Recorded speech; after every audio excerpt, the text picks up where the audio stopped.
I got hired as a night security guard for an old textile factory on the edge of town. Most of the building was shut down, except for one floor where they stored leftover equipment. On my first night, the supervisor gave me a warning. He said, "You can walk anywhere you want, except the third floor. Don't ever go there." When I asked why, he just stared at me for a moment before changing the subject. For the first week, everything was normal. I walked the halls, checked the locks, wrote down notes on a clipboard. The place was massive, with long dark hallways and machines covered in tarps.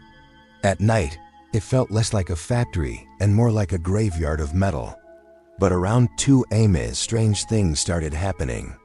One night, as I walked past the stairwell, I heard a sound. At first, it was faint, like something being dragged across the floor above me. Then came a loud thud, heavy, repeated, like footsteps that didn't care if they were heard. The problem was, those sounds were coming from the third floor, the one sealed shut. My flashlight shook in my hand as I climbed a few steps, just enough to see the metal door at the top. Thick steel bars were welded across it, rusted over time. No way anyone could have gone in or out. Yet from behind it, I heard movement, pacing, a slow shuffle, then a stop. Then, clear as day, 3 sharp knocks against the door. I stumbled back down the stairs and spent the rest of the night locked in the security office, watching the cameras. But the strange part, the third floor had no cameras. It was a blind spot. The next morning, I told my supervisor what I heard. His face went pale. He leaned in and whispered, "Don't listen to it. Don't answer it. Just do your job." Then he walked away. The following nights got worse. Sometimes I'd hear whispers coming through the air vents, so faint I couldn't make out words, but always coming from above. Other times, I'd hear the sound of something heavy dragging across the ceiling, directly above my office. One night, curiosity almost got me killed. I stood at the stairwell, staring at the door on the third floor. And then I heard it, my name, whispered slowly, stretching each syllable. Yams. I bolted, refusing to go back near that stairwell. I lasted only 3 weeks before quitting. On my last night, as I turned in my keys, I asked another guard if he knew what was up there. He hesitated before saying, "They never told you?" Years ago, 3 workers died in a machine accident on the third floor. They sealed it off. But some say the workers never left. I never looked back. But sometimes when I pass that old factory, I swear I can still hear the faint echo of metal banging from inside. My uncle worked at a food processing factory back in the late 90s. Most nights were uneventful. He'd walk the floor, check the machines, and listen to the endless drone of conveyor belts moving boxes of frozen goods. But one night, something happened that haunted him for the rest of his life. The factory was massive, rows upon rows of machines and belts stretching into the darkness. He used to say that at night, the place felt alive. The echo of his footsteps would bounce back at him, like the building itself was breathing. That night, the factory had been shut down for scheduled maintenance. Everything should have been silent. No humming machines, no boxes sliding across belts.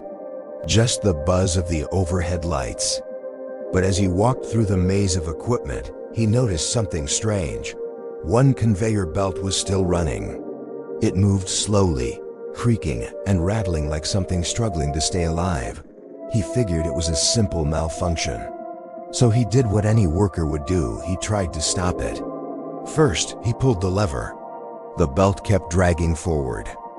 Next, he hit the emergency shutoff switch. Still running. Finally, he unplugged the machine directly from the wall, and yet, it moved. That's when the boxes began to appear. They slid out of the shadows at the far end of the belt, one after another. Their cardboard sides scuffed and worn, as if they'd been sitting somewhere for decades. Curious, he opened the first one, empty. But the second had something inside. Not food, not factory goods.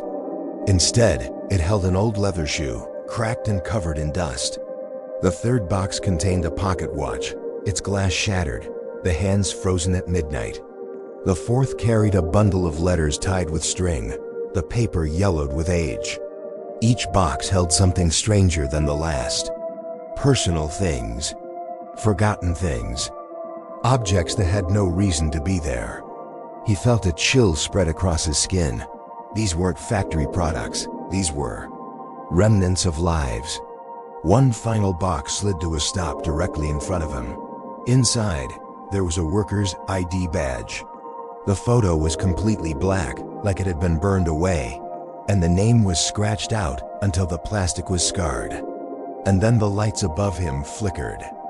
The entire factory floor plunged into stuttering darkness. Light, dark, dark. In those flashes he saw them. Figures lined along the conveyor belt, dozens of them. Men and women in faded uniforms, their faces blurred, featureless, like unfinished photographs. They stood shoulder to shoulder, staring silently at him. With every flicker, they were closer. His pulse thundered in his ears. He stumbled back, clutching his flashlight, but the bulb inside sputtered and died. For a moment, he was swallowed in total darkness. And then he felt it, something brushing past his sleeve, not a hand, not skin, but fabric, cold, rough fabric, like the sleeve of an old uniform. When the lights returned, the figures were gone. The conveyor belt was empty.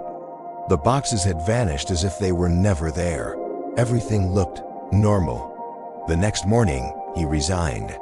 He never spoke of it again, except once to me. Even then, he kept his voice low, as if afraid someone or something might hear. Years later, long after the factory shut down, he drove me past it. The windows were shattered, the walls spray-painted and crumbling. But as we passed, he gripped the steering wheel so tight his knuckles turned white. In a voice barely above a whisper, he said, "It's still running in there. I can feel it." In my hometown, there's an abandoned shoe factory. It closed in the early 2000s after the company went bankrupt. The workers moved away, the machines went silent, and the building was left to rot. But the locals say the factory was never truly empty. They whisper that the last worker never left his shift. Most people brushed it off as a ghost story. I did too, until one night, some friends dared me to go inside. We broke in through a shattered window. Inside, the air was heavy, stale with dust and mildew. Our flashlights swept across rows of sewing machines, each frozen mid-motion, spools of thread still hanging loose like the workers had simply stood up one day and walked out. Shoes in half-finished states lay scattered on the tables. A pair missing laces. Another with a sole half-sewn, the needle still pierced through the leather. It was like time itself had stopped. At first, it was just creepy, big, empty. Our voices echoed back at us louder than we expected. Every step we took stirred clouds of dust into the air, catching the light in slow, ghostly swirls. Then we heard it, a sound, slow, heavy, steady, tap, tap, tap. At first, we thought it was water dripping from a pipe. But no, this was rhythmic, boots on concrete. The sound grew louder, circling us from above. Someone or something was pacing the upper floor. We froze, crouching behind one of the machines. The footsteps moved back and forth, then stopped directly above us. Silence, thick, suffocating silence. And then, the sewing machines clattered to life. One by one, their needles stabbed into the shoes sitting unfinished. The machines shook and rattled as if invisible workers had returned to their stations. But there was no electricity. The factory had been disconnected for nearly 20 years. My friends panicked. They bolted for the exit. But I couldn't move. I watched, frozen, as the machines kept working, thread pulling tight, leather tearing, the sound of labor echoing all around me. Then, I saw him. At the far end of the floor, half shrouded in shadow, stood a man. His uniform was old, faded, stained with grease and dust. His shoulders slumped as if they carried the weight of years. At first, he didn't look at me. He was working. feeding fabric into a machine that wasn't even plugged in, moving with the patience of someone who had been doing this for decades. But then, he stopped. His head turned slowly, deliberately. Even across the distance, I could feel his gaze lock onto me. Cold, hollow, endless.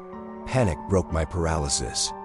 I ran for the back exit, nearly tripping over fallen debris. My friends were already there, holding the door open. But when I looked through the cracked glass, I froze.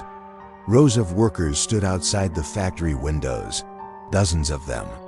Men and women in faded uniforms, all lined up by the machines. Their faces pale, blurred, unreadable. They didn't move. They didn't breathe, but I could feel their eyes. And then darkness. The lights flickered once, twice, then went out completely. For a moment, the world was nothing but black. When the lights returned, the rows of workers were gone. We didn't wait to question it. We stumbled into the night, gasping for air, running until the factory was nothing but a silhouette behind us. But I made the mistake of looking back. Through the highest window, I saw him. The last worker. Still standing, still watching. Locals say that every night, the shift continues. That the machines, long dead, still roar back to life. That the workers, long gone, still file in line. And if you ever step inside after dark, they'll be waiting for you to join the shift.